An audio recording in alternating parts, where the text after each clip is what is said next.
Kolluru వెలుమలలో best flat కోసం చూస్తున్నారా? రాధే స్కైనే ఎంచుకోండి. చిరంజీవి గారు మాట్లాడతారు.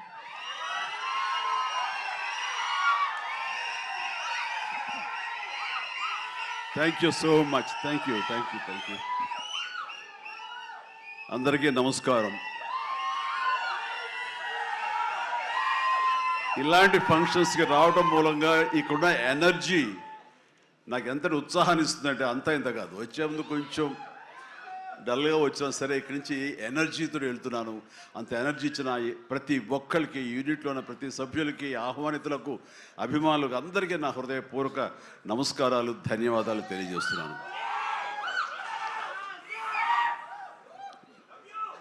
ఏంటి ఫంక్షన్ ఉందా? ఎవరు హీరో? లైలా, మన విశ్వక్షన్ ఫంక్షన్కి వెళ్తున్నావా? ఎందుకు వెళ్ళకూడదు? అతను మన మనిషి కాదు, అవతల బాలకృష్ణ. అప్పుడప్పుడు తారక్ అంటాడు. అంటే మనుషులు అన్నాక వేరే వాళ్ళ మీద అభిమానం, ప్రేమ ఉండకూడదా? నా మీద ఆప్యాయత ఉండకూడదా? ఇదేంటిది? మా ఇంట్లోనే మా అబ్బాయి సూర్య అంటే చాలా ఇష్టం.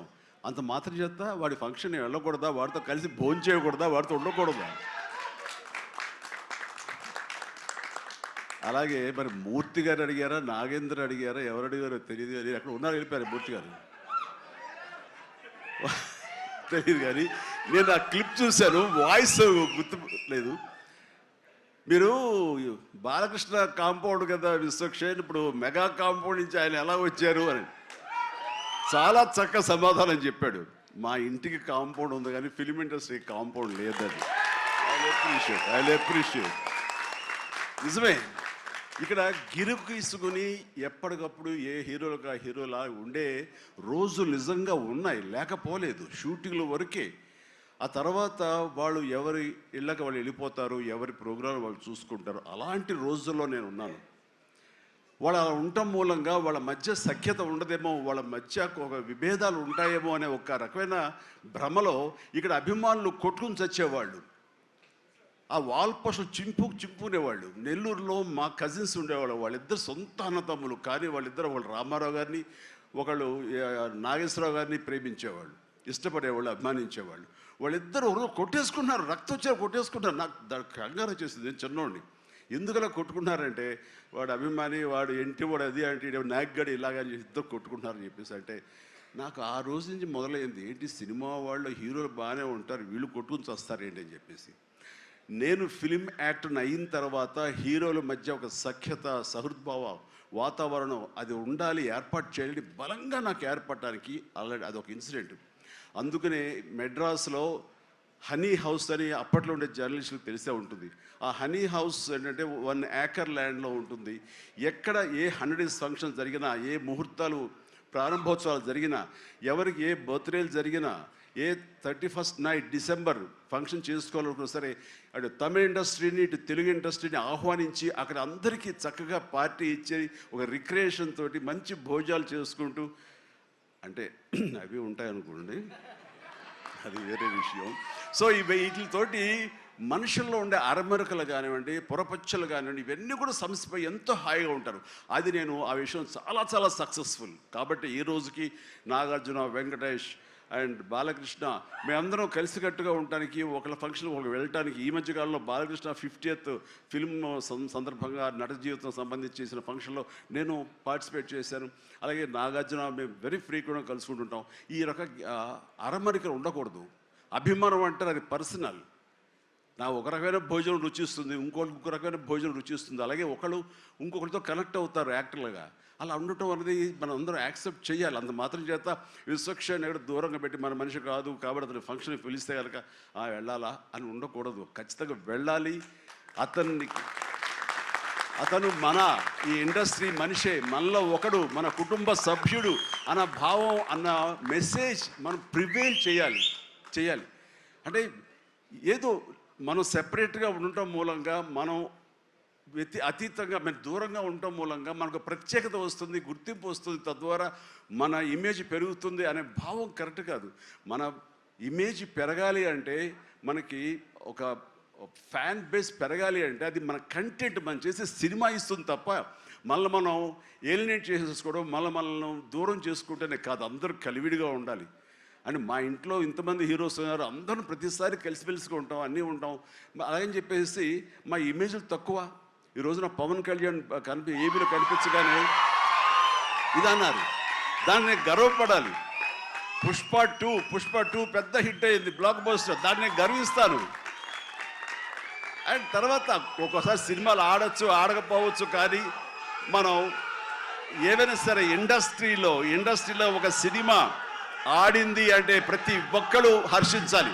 ఎందుకంటే ఒక్కొక్క సినిమా గురించి, ఒక సినిమా ఆడిందంటే ఎన్ని వందల మంది, వేల మంది, లక్షల్లో కార్మికులు కానివ్వండి, పరోక్షంగా ప్రత్యక్షంగా వాళ్ళు దాని మీద ఆధారపడతారు, బతుకు జీవనం వెళ్ళగలుగుతారు. కాబట్టి వాళ్ళ బతుకు తెరువు కోసం, వాళ్ళ భవిష్యత్తు కోసం, వాళ్ళ యొక్క జీవితం కోసం మనం ఖచ్చితంగా హిట్ సినిమాలు చేయాలి. ఒక హిట్ ఎవరికి ఏ హీరోకి వచ్చినా సరే అందరం ఇవ్వాలి, అందరం ఆనందపడాలి. ఆ వచ్చిన డబ్బు మళ్ళీ ఎక్కడో పెట్టరు. ఇప్పుడు సపోజ్ సాహో ఉన్నారనుకోండి, అంతకుముందు తీసిన 3 సినిమాల్లో మంచి డబ్బులే వచ్చినాయి. అండ్ ఆ డబ్బు ఎక్కడో తీసుకెళ్ళి ఇవ్వట్లేదు, తీసుకొచ్చి మళ్ళీ నాకే ఇస్తున్నాడు, మన వాళ్ళకి ఇస్తున్నాడు, నటినట్లకి ఇస్తున్నాడు. ఈ డబ్బు ఎక్కడికి పోదు.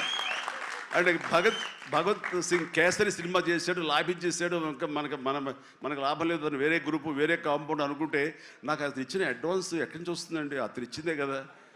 అది రావాలంటే అతను మంచి భవిష్యత్తు కోరుకోవాలి, అతను గుడ్ విషెస్ తెలియచేయాలి. అందుకని ఇండస్ట్రీలో ప్రతి ఒకళ్ళనొకళ్ళు అవినాభావ సంబంధంతో ఒక కుటుంబ సభ్యుల్లాగా ఉన్న రోజున ప్రతి వాళ్ళు గొప్పగా చెప్పుకుంటారు, ఆనందంగా ఉంటుంది. అదే అందుకనే ఆ ఆనందం పొందడం కోసంగా, ఆనందం ఇవ్వడం కోసంగా ఈ రోజున మన హీరో విశ్వక్షేణ్ నా దగ్గరకు వచ్చి అడగగానే సాహు గారు కూడా వచ్చారు. ఆ రోజున వచ్చినప్పుడు వాడు సాహు నాకు తెలిసిన ప్రొడ్యూసర్, కావాల్సిన మనిషి, నా ఫ్యూచర్ సినిమా అతనే ప్రొడ్యూస్ చేస్తున్నాడు అనిల్ రావిపూడి గారితో. అండ్ డెఫినెట్గా వస్తాను, అయితే ఏ రోజు అనేది నాకు ఇవ్వండి అని చెప్పేసి టైం తీసుకుని 24 hours తర్వాత ఇది చేయడం జరిగింది. అండ్ మరి ఐ థింక్ ఆ మధ్యలో ఎవరో ఏవి ఇక ఆ కాంపౌండ్ ఈ కాంపౌండ్ అంటారని నేను అనుకోను. ఇక ఒకటే కాంపౌండ్ అంతే ఇండస్ట్రీది, దట్స్ ఇట్.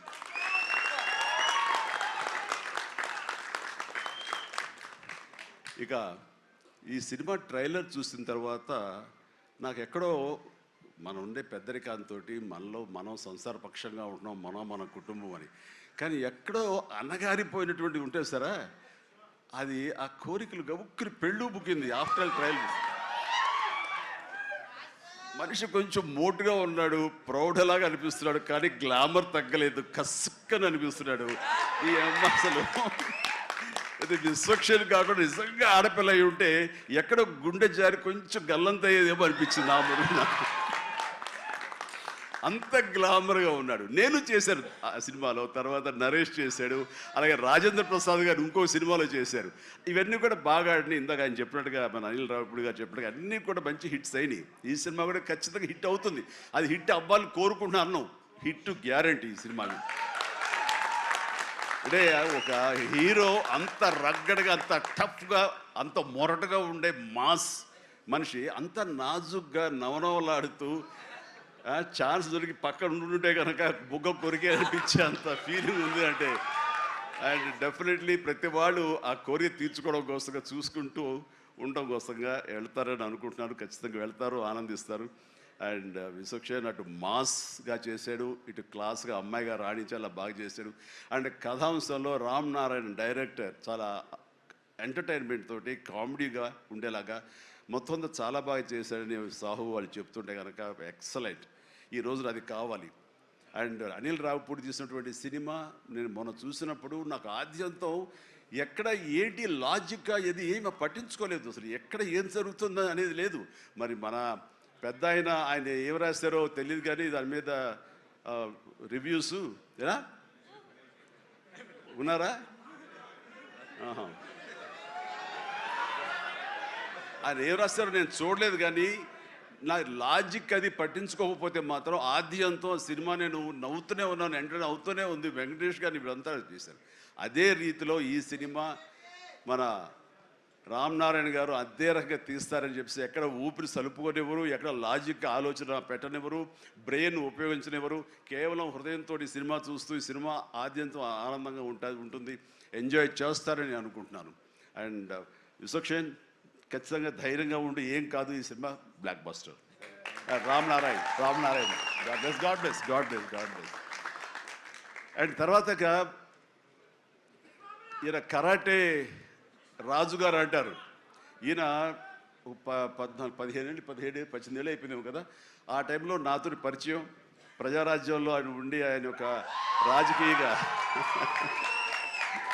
జై జై జై జనసేన. ప్రజారాజ్యం మారిపోయింది.